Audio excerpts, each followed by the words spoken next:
Hello. इस देश की पुराना संकट का मुख्य कारण अब भारत सरकार की गलत नीतियां एवं नाकामी, क्योंकि जब कोरोना चीन में फैला उस वक्त भारत सरकार ने किसी प्रकार का स्टेप लेने से पहले किसी प्रकार का विचार विमर्श या रणनीति नहीं बनाई। इस कारण से रणनीतिक ना होने के कारण जैसे जैसे समस्या बढ़ती गई वैसे वैसे निर्णय लेते गए। इसके कारण बहुत ऐसे विदेशी लोग जो कोरोना पीड़ित देश में रहते थे वो भारत में आए, जिनके कारण एक बड़ी संख्या में भारत में भी कोरोना के विस्तार को मौका मिला। और यही कारण है कि भारत में जो कोरोना फैला, जब अमेरिका और इटली स्पेन में अपने चरम पर पहुंच गया, एक बड़ी संख्या में वहाँ मरीज आने लगे, उसके बाद भारत में जो है कोरोना का विस्तार आरंभ हुआ। लेकिन वर्तमान समय में जो कोरोना बढ़ने की गति है इस स्तर तक पहुंच गई है कि जितना हम एक माह में कोरोना से पीड़ित होते थे वो संख्या प्रतिदिन के हिसाब से बढ़ रही है। और यही कारण है कि कोरोना में मृतकों की संख्या में भी तेज़ी से वृद्धि हुई है।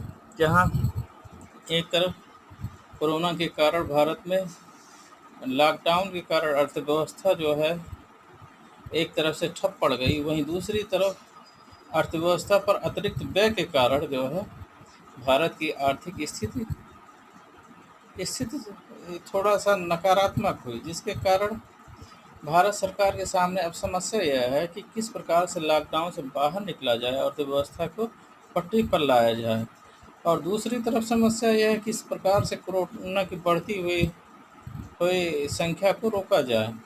दोनों, एक तरफ कुआं है तो दूसरी तरफ खाई है। ऐसी परिस्थिति में भारत सरकार को ये करना चाहिए कि जो कोरोना ग्रसित क्षेत्र है, जिनको हॉट स्पॉट कहा जाता है, वहाँ तो कड़ाई से प्रतिबंधित किए जाएं, आवागमन किसी भी प्रकार की गतिविधि को प्रतिबंधित की जाए।